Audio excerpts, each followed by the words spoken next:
Say what now?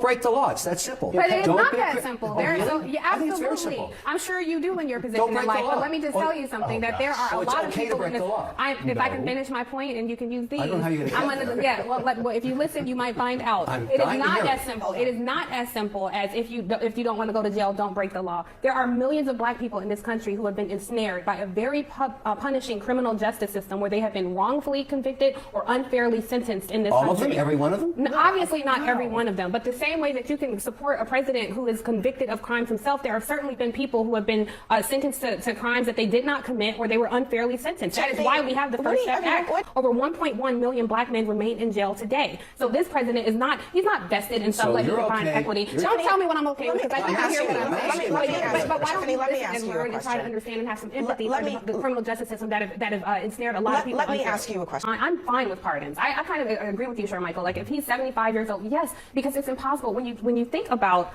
the 230 plus people who were shipped offshore to a torture camp, when you think about this president who breaks the law routinely, convicted of 34 felonies right here in New York, when you think about the number of people, we've just decided in this country that these laws and these rules are pixie dust. The Constitution, who cares? Who cares about the emoluments clause? Give me this jet. Who cares about the 14th Amendment? So at this point, we have to ask, what is the law? So why do laws apply to some people and not the other? So if it's time for Larry Hoover to say, yeah, fine, then pardon Larry Hoover, but also let's look at all the other cases instead of caging people like animals who have been in jail for decades, in prisons for decades, for a dime bag of marijuana. When I see white boys walking down my street in a gentrified neighborhood smoking it freely and openly, you have to wonder, yes, there is something wrong with our criminal justice system. Respectfully, it is not as simple as, well, if you don't want to go to jail, don't break the law. That is spoken from a place of privilege. And if you look at fact and history and data and statistics in this country, you will see that there are so many people. There are so many people who are in We prison. do have to leave it there. We do have to leave it there. Please get them together real quick.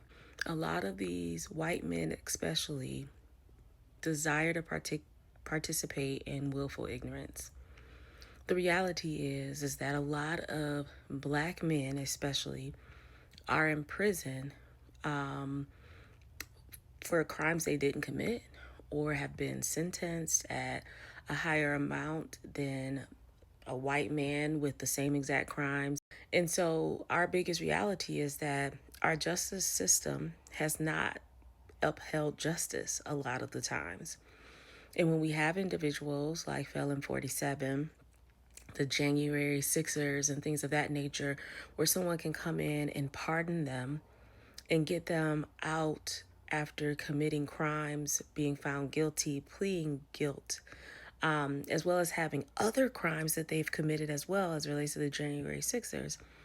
It's just amazing to me how our justice system